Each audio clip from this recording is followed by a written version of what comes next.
Your heartbreak will get better the moment you hear what I am about to say. Yesterday, I sat with David Kessler, the world's foremost expert on grief, to talk about the subject of heartbreak and how to find happiness again after we have had our heart broken. And one of the things that became eminently clear, if it wasn't clear to me before, was that heartbreak and grief are like this. People always want to know from me, which grief is the worst? Is it this kind of death? Is it a divorce where they're still rejecting you every day on this planet? Like, what's the worst? And I always go, yours. Yeah. Your grief is always the worst. It's always the worst. Forget everyone else's. It's just you. Grief, David said, is a change you didn't want. And what is heartbreak but a change you didn't want? When someone leaves us, when someone betrays us, when someone decides that they no longer want us, that is a change that we did not want. And the result we typically call heartbreak, but that heartbreak is a kind of grief. It's a grieving over a person we have lost that we'll likely never have back again. It's a grieving over a future that we thought we would live out, but is no longer our reality. It's the unwelcome arrival of a reality, a new future that we did not plan to begin today and are probably not ready to start today. But the heartbreak I wanted to talk with David about was not simply the heartbreak of a romantic partner who had left us, but heartbreak in general that can occur in all different forms in our life. Because we can be heartbroken in love, we can be heartbroken in life. Heartbreak is a certainty of life, and we are all going to experience it. Now, when I was talking to David, something interesting happened. The truth is that as part of something that I am creating for you in the next couple of weeks, I haven't told you about it yet, but I will at the end of this video. I was speaking to David on your behalf, but he said something at the beginning of the conversation that quickly brought me into the frame in a way that I never expected. David said something that the moment he said it, I felt my own emotions coming up. We go into comparisons in our own mind. Oh, my grief, my heartbreak's not as much as theirs, or because of this time element, all that. And I always tell people, when you're in your comparing state, you're in your mind, and you don't have a broken mind, you have a broken heart. Oh. And we have to go into our heart. And of course, we do this sometimes, don't we? We may have dated someone for a month, and when that person decides they don't want us, or ghosts us, or it fizzles out, we may feel heartbroken, but not feel entitled to feel heartbroken in the way that someone who has been dating someone for 2 years and it breaks up is heartbroken, or someone who's been in a 30-year marriage and is now going through a divorce is heartbroken.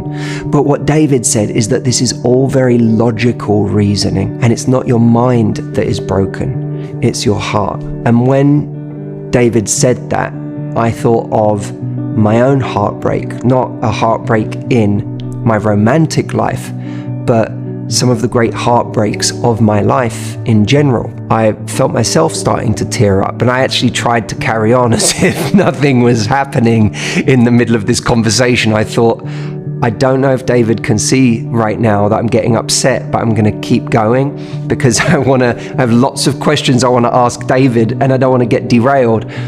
But David was happy enough to derail it for me. But I also want to say what I saw on your face, and you and I don't know each other that well yet, hopefully. There was something that hit inside of you, and I can tell you, it's a little unattended grief. And we all live with some unattended grief. I mean, right now, that sadness in your eye, there's something there, and we all have it.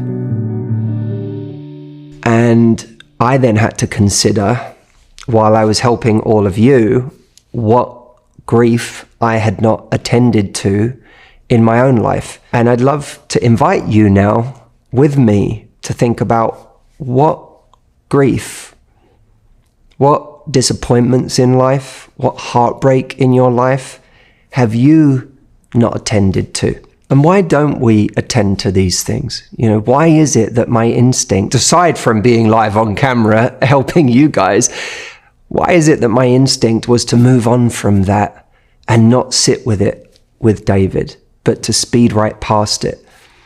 It's because that pain that's behind it is so difficult to confront. David said to me, I am the only grief expert who has studied buffalo.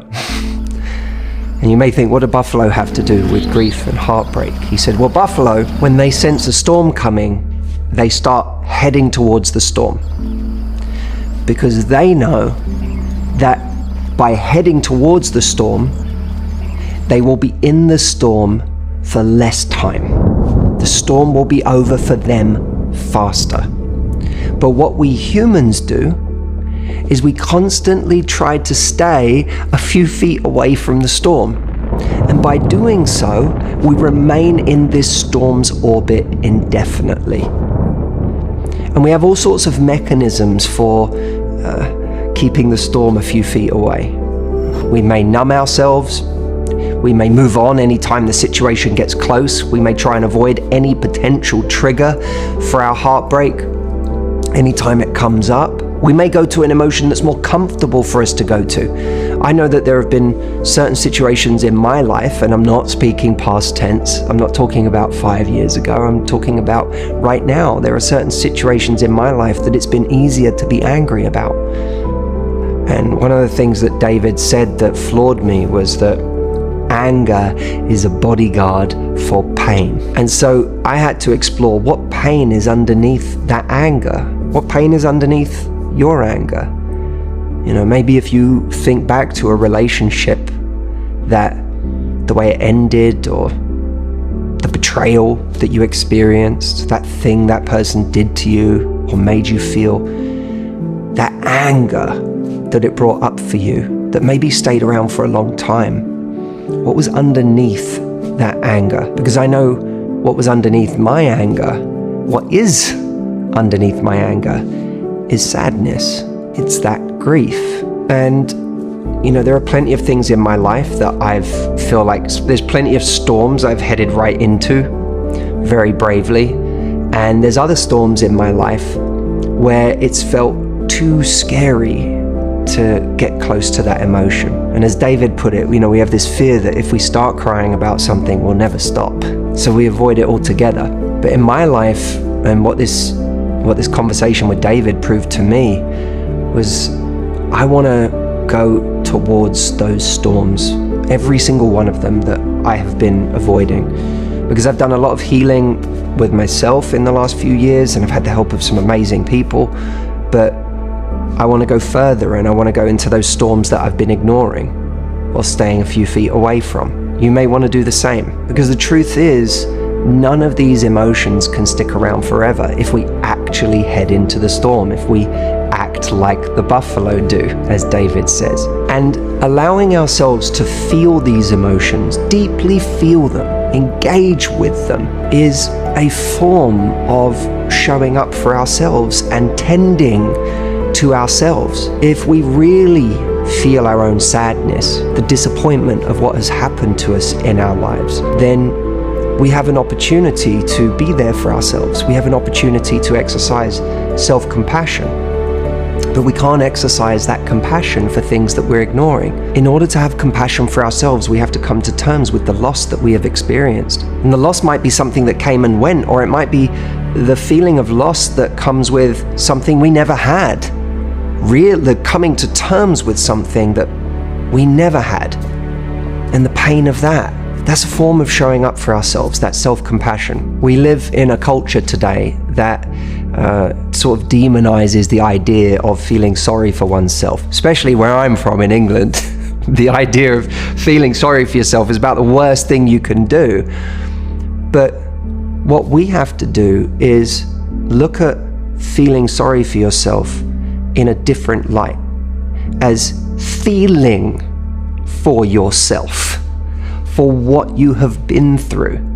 The only time that feeling sorry for yourself is a problem is when it goes hand in hand with a lack of accountability and ownership. If I spend my whole life feeling sorry for myself and I never do anything about it, that's when we can waste our lives. But what if feeling for yourself was doing something about it? What if feeling for yourself was the root to doing something about it? Haven't you ever had a conversation with someone where they felt for you? They saw you and they understood you and they showed up for you in a certain way. And by doing that, it was healing for you. And from that place, you were more empowered. You were able to do more because you felt seen. That was a basis, a foundation on which you could actually start to move again. Well, what if you could do that for yourself? I know that in various parts of my life, for a long time, I never showed up for myself in that way. One of the things David said was, he realized about himself, no one ever abandoned me as badly as I abandoned myself. And how do we abandon ourselves? We abandon ourselves emotionally in all sorts of ways, by judging ourselves, shaming ourselves, constantly criticizing everything we do, telling ourselves we're bad, telling ourselves we're unworthy, not sticking up for ourselves. And like I've been saying, one of the ways we abandon ourselves is not recognizing our own pain, not actually sitting with our own pain and exploring it and showing up for ourselves and exercising compassion for ourselves in that department. One of the things that struck me about my conversation with David was the voice that he spoke to me in. It was actually one of the things that made me most emotional was just his voice, because there was such a kindness to his voice. It was so soft and loving and compassionate, and it was in such direct contrast to the kind of voice that I have used with myself so much in my life. And just having the kind of voice that I want to get better at internally, externalized in the form of David, it modeled how self-kindness can feel. And that is a really beautiful thing. There's a real you in there that's so kind and loving. But oh my gosh, that's the hardest voice to find, but that's your voice. And so that's the voice you got to keep turning up. And it's scary to change, and it's scary to grow, but we know what staying the same feels like. Yeah, it's scary because it's a whole new way of being, and you don't know how to move through the world like that yet. This video, alongside inviting you to look at the areas where you have unattended grief, alongside being an invitation to head towards the storm, can also be an invitation to start to adopt a different, kinder, softer voice for yourself. And maybe in some small way, I can be that voice for you in this video. If you want me and David to be that voice for you, well, there are so many more things he said in that interview that I'd love to share with you. And you may be wondering how to watch it or what this thing is that I've been working on. I wanted to put together a kind of ultimate heartbreak expert series where I had some of the people that I trust the most, some of the people who are the best in the world at what they do, who have the most experience, and point them like a laser at how to find happiness after heartbreak. And I didn't just sit with David, I sat with my dear friend, Dr. Ramani, the world-leading expert on narcissism. I sat with Dr. Nicole LaPera. Many of you know her as the holistic psychologist. I sat with Lewis Howes. I sat with Tom and Lisa Bilyeu, and several more people who you will already, many of you know and love. I think of this as like the Avengers of overcoming heartbreak, and I've assembled them to help you in your heartbreak.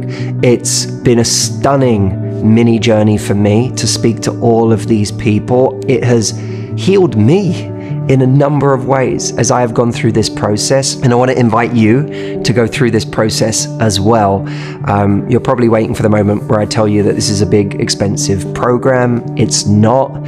I wanted to do something special for everyone who had supported me by purchasing a copy of my new book, Love Life. So if you have purchased a copy of the book, you are going to get the expert series completely free. The whole thing. I will be sending it to you. You'll be getting an email shortly with all of the information about how you can access it.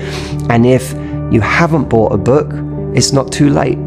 You can grab a copy of the book, and for the price of a book, you can have the entire expert series, which of course includes all of the interviews I've said and the one that I've just talked about with David Kessler. I believe this is going to be an incredibly healing experience for so many people, and I cannot wait for you to see them.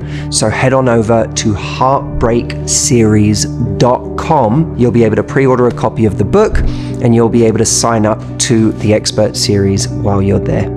I'll see you there. Head over to heartbreakseries.com now, and let's do some healing together. I'll see you there.